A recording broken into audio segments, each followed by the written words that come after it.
Hello and welcome to Atlas's guide on how to fight in the open field. So I'm just gonna wing this one and totally just keep rambling. So we might put some markers in it. As you'll notice, my power's a little low right now. I've been fighting today, so I've lost a few troops. When I say a few troops, I mean I currently have 2 million in the hospital. So front to back fighting and other topics we're going to talk about in this. So people have really been asking for how do I fight with Celestials. So you've seen kind of like what I've done in the Battle Abyss. Yeah, I'm out of position a lot of the time. Whatever, I just go in. I don't care. I just send in my troops to die. But when I am playing a bit more, front to back, right, that's where I kind of shine and the gameplay that I love. So I'll kind of explain why I've switched into mages. So mages are for and kind of celestials. Can we see the right here? We deal with unit advantage system. When a unit type has advantage over another, it deals more damage to that unit and takes less damage from it. So mages counter infantry. Infantry counters cavalry. Cavalry counters archers, and archers counters mages. Perfect. Okay. So how you play archers is you go in, you attack, you walk out. And you sacrifice in the open field. You sacrifice when you're looking at their talent trees. Like here, you wouldn't take fully loaded, you would take marksman speed. You wouldn't take rivalry, you would take overall speed. And the reason for that is archers, a lot of the time and later on in the game, you go in, you attack, and then you back out. You go in, you attack, you back out. What I like doing is I like standing there and slugging it out. So with Celestials versus Mages, now why do I play Celestials? Well, with Celestials, they have a bonus here, right here. Divine Will increases magic attack by 5% as long as the Legion has not moved for 4 seconds while on the battlefield. Only takes effect when Legion is composed entirely of Celestials. So all I do is, if you've watched me before, I'll have 3 legions or whatever, 5 legions, right, of Celestials and Mages. I can't really do that in this season because I'm one of the only people that has infantry. But you'll see how I scroll out, and then I'll come out, and then you right click, like I right click the enemy, and that helps me control where I'm going, helps me go back and forth. Now, when you zoom out like this, there is a delay. There's a delay on the Legion's movements. So you'll see there's about a 3-second delay. So you do kind of have to scroll in and out, because scrolling in, you'll see where everybody actually is on the map. Scrolling out isn't that accurate. There's about a 2 to 3 second delay, but it does help you target and prioritize targeting. So that is one helpful tip there, as well as if you hit in my short, if you hit the button, the top one there, and go up to Legion Management, you can hit Darkling Legions. So this will stop you from being able to target Darklings. You move there. See how I didn't attack them? I moved there, right? You don't attack them, you move there. So that stops you from attacking Darklings on the map, so you don't need to worry about that. Now with Celestials, what you want to do is you want to use your range advantage, Celestials and Mages. You want to use your ranged advantage, and you're going to be attacking the infantry units. So if you remember the wheel right there, you're mainly just slugging infantry units, and what you want to do is you just want to stand there and slug and just keep casting your rage cycle over and over and over again. You want to rage as often as you possibly can, and a high majority of your damage comes from casting your rage cycle, right? So you're not moving around a lot. You don't want that. You want good positioning. It's all about positioning when playing with your Celestials and Mages, because you want them in the back line just dealing damage. Now, one of the hard parts about this season for me, and I'm just going to be honest here, is I am also one of the main tank players. So when we're fighting, I have to both control tanks and celestials, so that I can't do as well as I would like to. But I can, I can do okay. I could do okay, not as well. I can't micromanage all of my units. Um, as quickly and as proficiently as what I would like to. So it's my own shortcoming, and that's just me being honest, right? Because the battlefield can kind of flip in a matter of seconds, right? And the battlefield is flipped. Should you be initiating? Should you be retreating? Are they retreating? How does it go? That kind of stuff. But a few times in the battles, I'll just have, my 3, 4 legions that I'm controlling at a time. A couple times that I was only controlling 3 legions or 4 legions, and they're just celestials, and I'm just poking. Now, what I'm going to go over next is what's called push-pull. So push-pull is one of the most basic strategies. I mean, if you watch Fluffy Waffles, other people like that are just absolutely amazing, you'll see him even, man mode it and just like full send cavalry or something like that right into them, killing all of his units. But it breaks their formation line, and that's what he's done. Fluffy, like the last video that he just posted recently, absolutely incredible. If you haven't seen that, he just runs right in there, and it's like he doesn't play defensive. He plays very offensive, and that's what makes him just absolutely iconic, just brilliant. So of course, just full sending is the basic strategy. You just take all 5 of your legions and you just send them in there to die. That's basically it. You're just running them in there to die. But the basic, the number one strategy, the most beginner-based strategy, is what I like to call push-pull. So what you do is you push into the enemy. You push into the enemy, you attack the enemy, and then you pull back. And then when they start attacking you, you're pulling back, pulling their legions into you.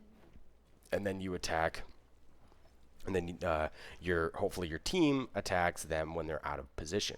It's to pull their legions into your area, and then hopefully you get them out of position, where then you can take a numbers advantage and totally wipe them out. So push-pull is one of the easiest to show on a bridge, for example. A longer bridge would be nice. Do we have a longer bridge? I don't think so.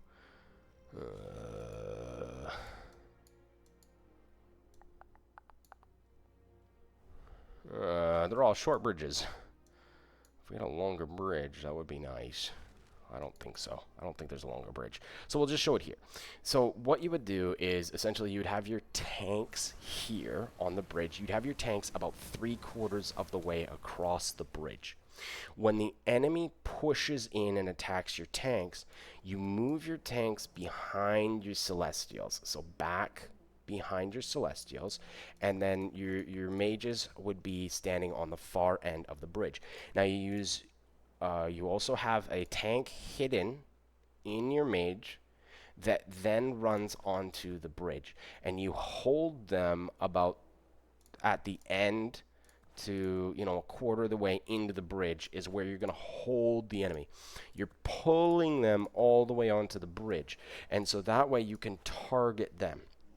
Now remember, if there is no long-range warfare, which in this season we have long-range warfare, so we go into the talent tree here, and you take long-range warfare. Now I have Courageous Rush, not long-range warfare, but if you have the long-range warfare, their attack range is equal to Magicians. If not, your mages outrange their archers, and so your mages can attack their DPS and not be attacked in return. So that's what push-pull does, is what you do is when you're attacking, so let's say you're attacking their infantry, you're attacking their, or their DPS, as soon as you get focused, you move back. And then what you're doing is they've just switched to targeting you, now their troops auto-run to try and catch up to you. Their troops come after yours, pulling them from, let's say, here to here. So now they're out of position. All right? And so what happens is, yes, as Celestials, you're going to lose that attack bonus, but you're pulling them out of position. You're moving into a better position. Then you turn around and attack. And now all of your troops attack their DPS that are out of position, pulling them. So that's what push-pull kind of is. And how I fight and how I prefer to fight is what's called front to back. So front to back, we'll show it to you here in paint. So what is front to back fighting? Tanks in front, DPS behind. Okay, so we're gonna go here. We're gonna go. This is League of Legends map. Oh, that's way too big.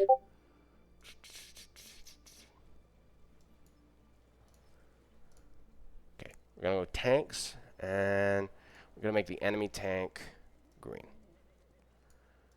Let's go over here. And tanks. So who's ever the tanks are going to initiate, so they're the ones that initiate first. They go in and attack, while the opposing tanks go in and attack. Right? So this is what is then your DPS are standing behind DPS. DPS means damage per second.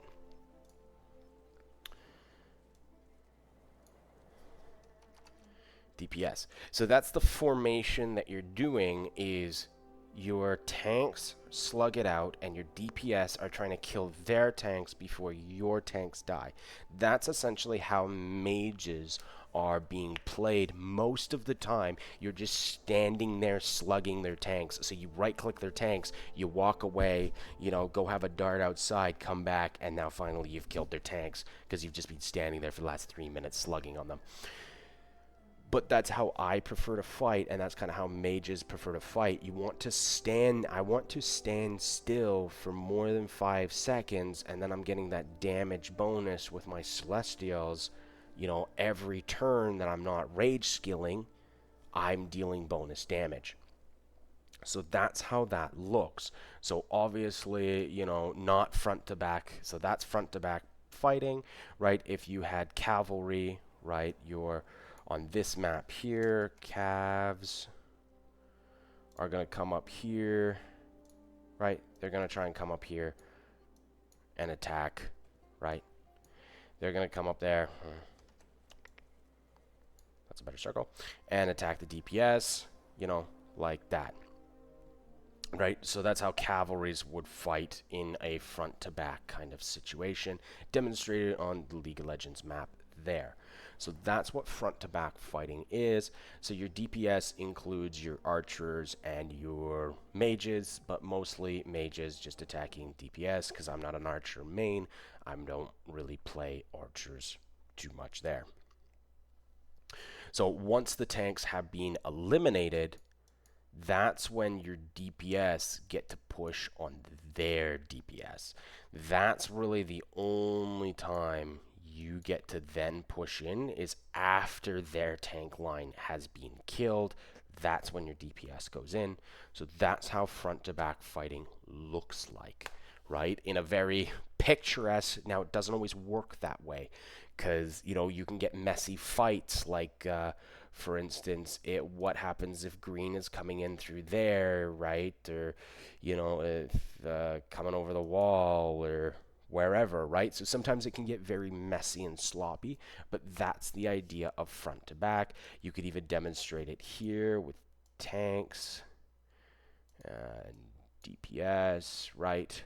And then you have tanks and DPS. That's how it looks. Front to back is where your tanks are in the front, DPS are in the back. That's how that looks. Those are terrible D's. Whatever, I can't use paint. I can't draw. I'm not artistic. I'm autistic, not artistic. So that's kind of what that looks like. So that's front to back fighting, and then front to back fighting is more of what I like. That's how I prefer to play the game. To me, that's really fun. I really enjoy and had some great moments in the war today where I'm just standing there slugging the enemy, and we'll go over some reports and look at some merits. So starting off, Why is everyone requesting that I post a video like that? Like, I'm not a professional player or anything like that. I'm not even the best Call of Dragons player. I'm not even the top 100, 1,000 Call of Dragons players. But if we look at personal merits right here, I'm in the lead for this season in personal merits. Now, all of my merits, majority of my merits, other than 1.5 million, I believe it has been all in the field. So other than I don't like trade, like there's nobody in my alliance that trades merits with me. We've tried, and I've had about, what we do is I sit my tanks. I'll sit my tanks and not have them attack anyone.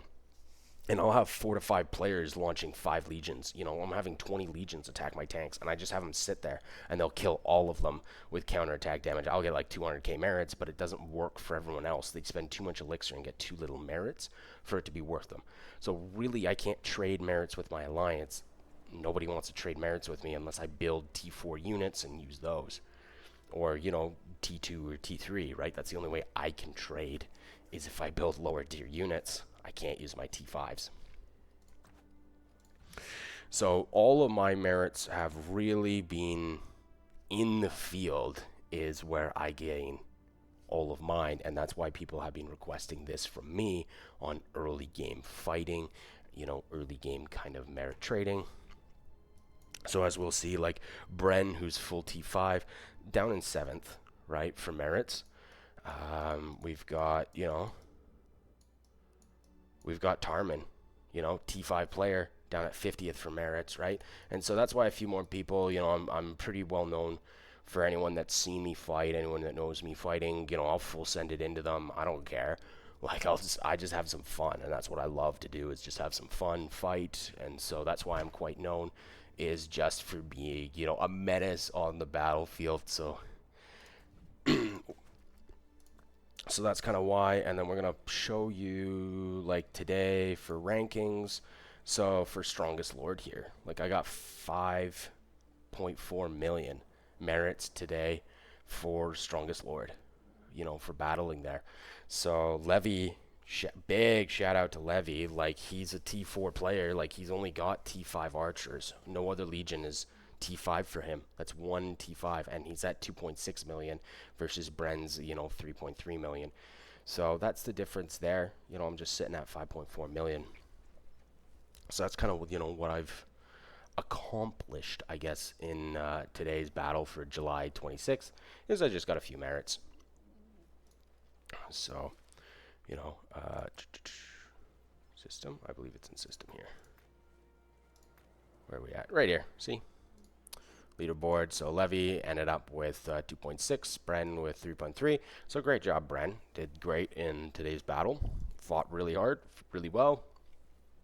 And then me with 5.4. So I think that's just kind of why people have been asking me, even though I'm not actually that good at fighting. It's just because I'm topping the leaderboards with dealing damage. Now, I guess it's not fair because I'm T5 versus other people who are T4. They might play a bit better than me. If we had more tanks, I would just be sitting with, four, mage marches, 5 mage marches, and then just kind of use that. That's kind of my preference, is to use just mages or just tanks. It's a lot easier to micromanage and deal with your units that way than it is to deal with a spread, because I'm not using long range warfare. It gets really difficult when I bring archers in because they're medium ranged, right? So when they're medium range, mages can attack them from a kilometer away, where your archers can only attack like there, and I can attack like way over there.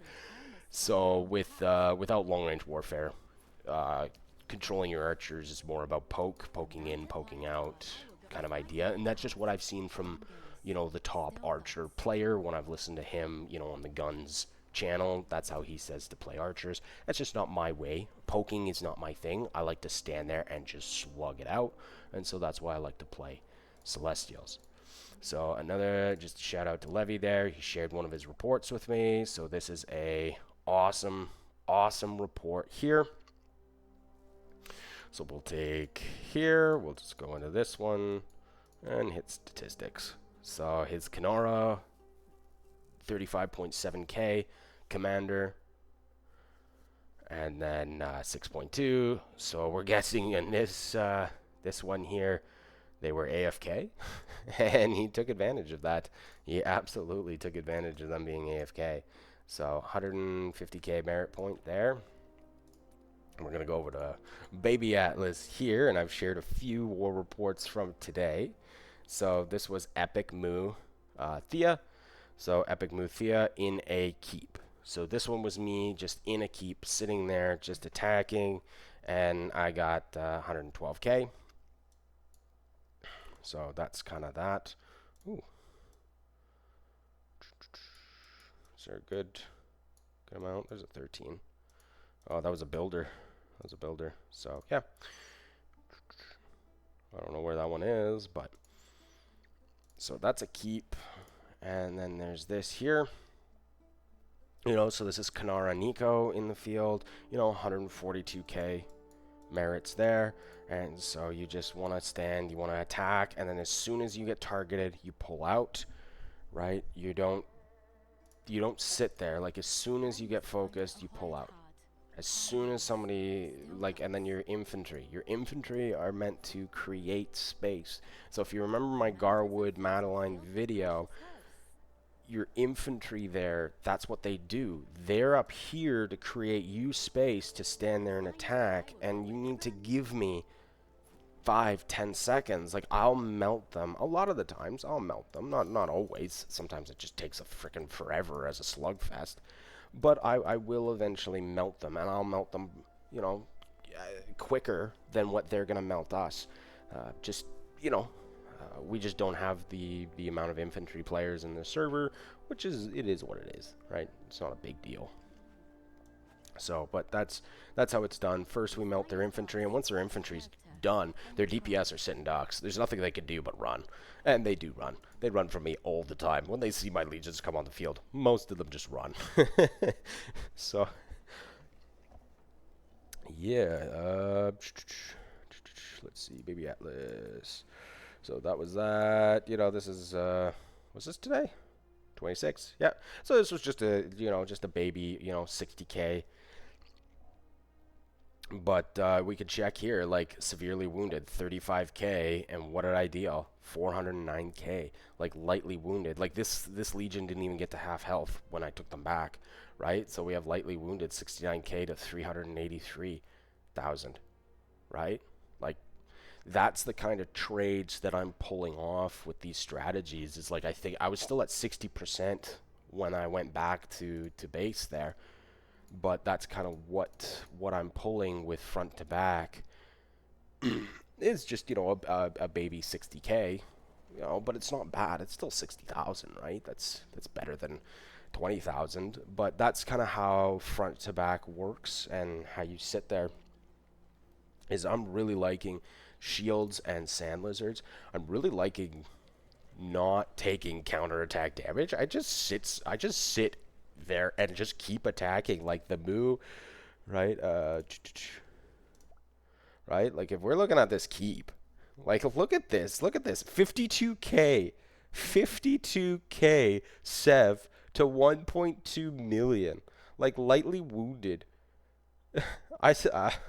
Lightly wounded, 113k to 610k. Like, that's almost a 6-to-1 ratio.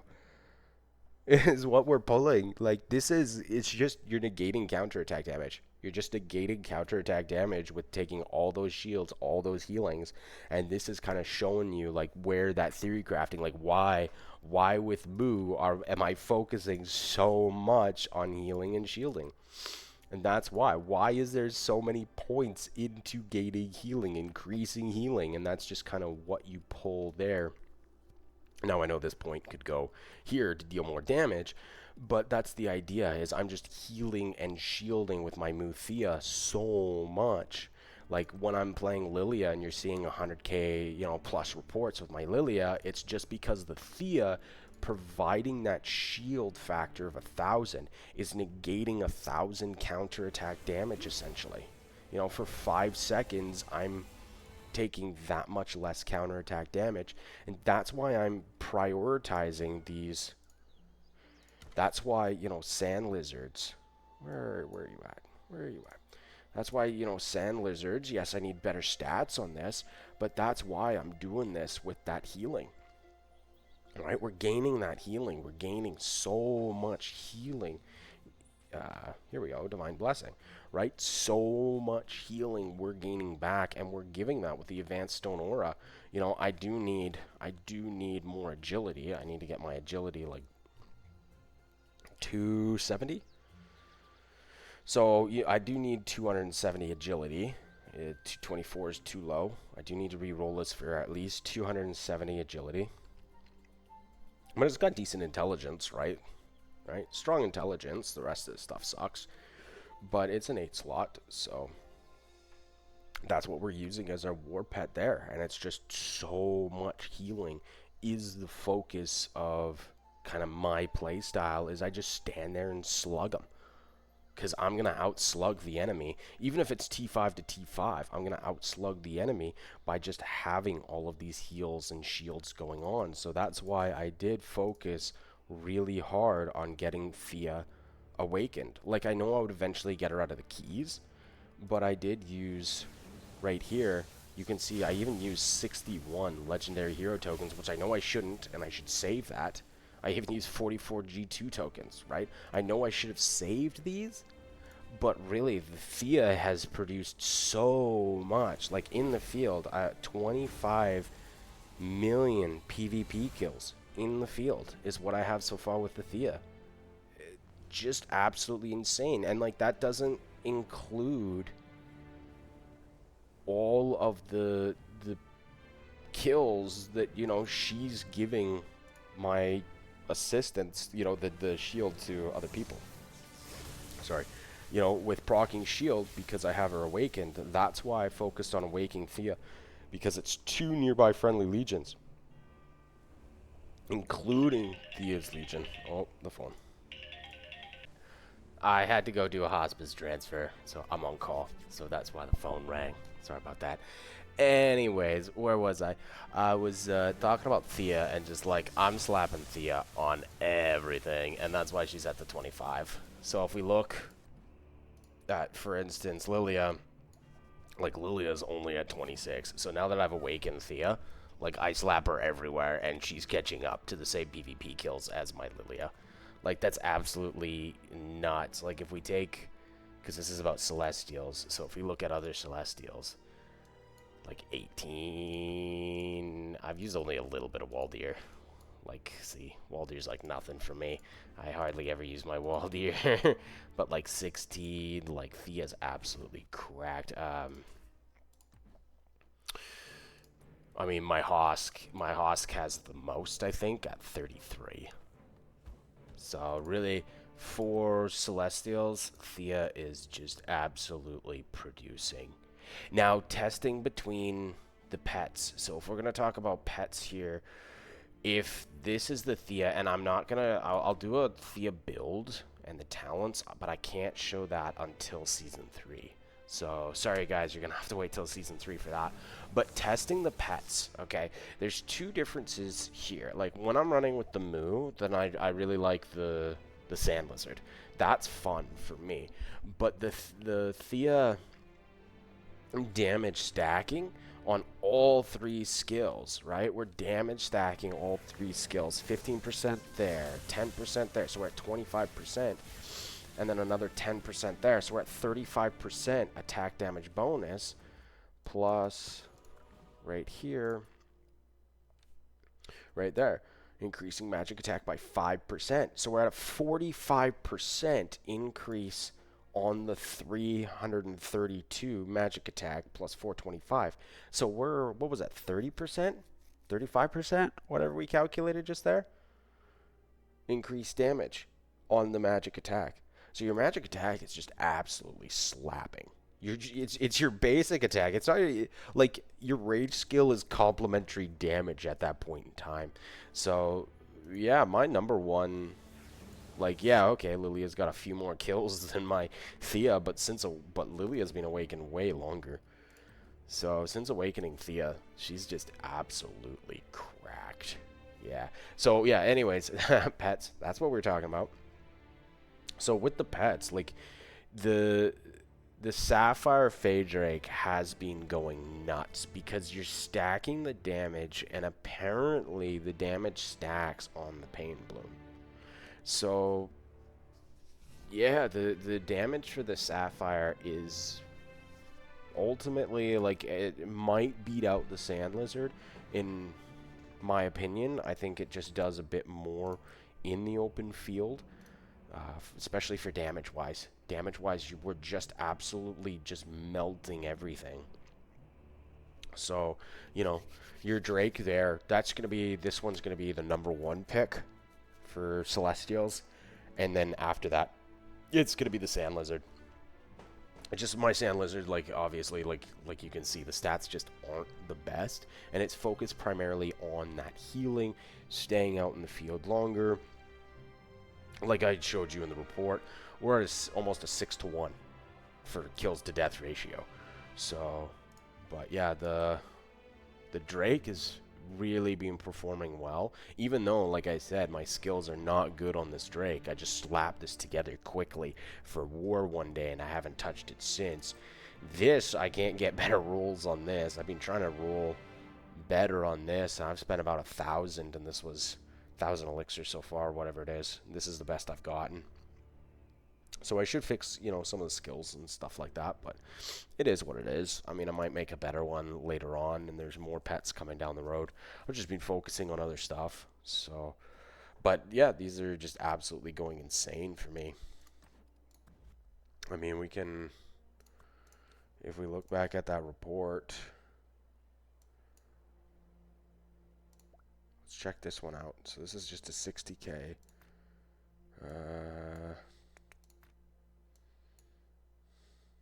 Yeah, there's like, if we go statistics, just 12K damage right there. So, nothing to write home about with any of these. 3K there. So, like, right there, 16K was what the Drake did. He didn't even get to attack by the time he's dead. Like, that's just how this goes. That's just how this goes. Can we...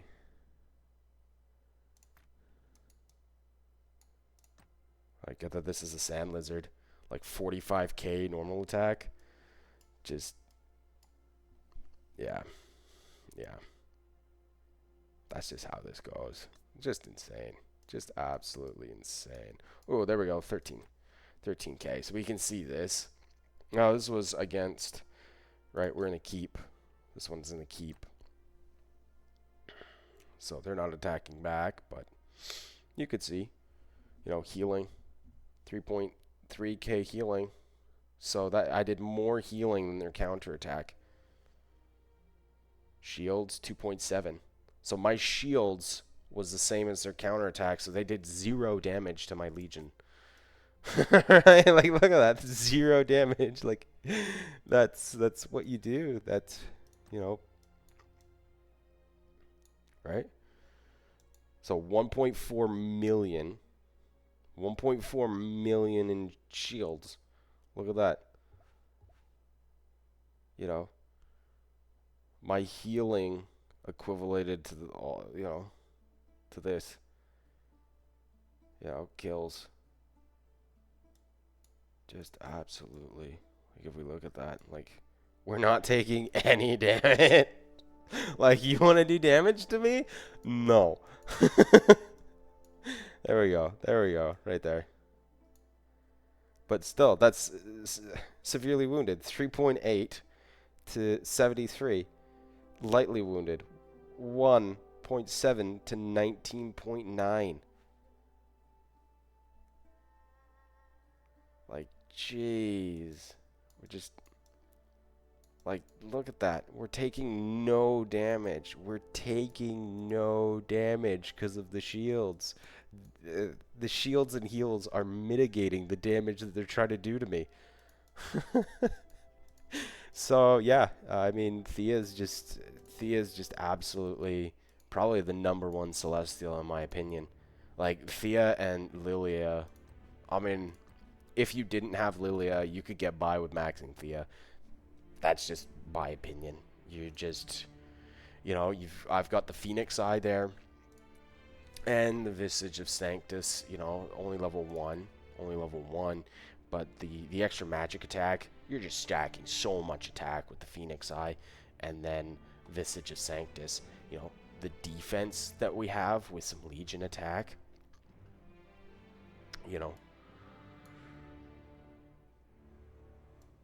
Just damage factor 250 per stack. Like, oh, this is so good.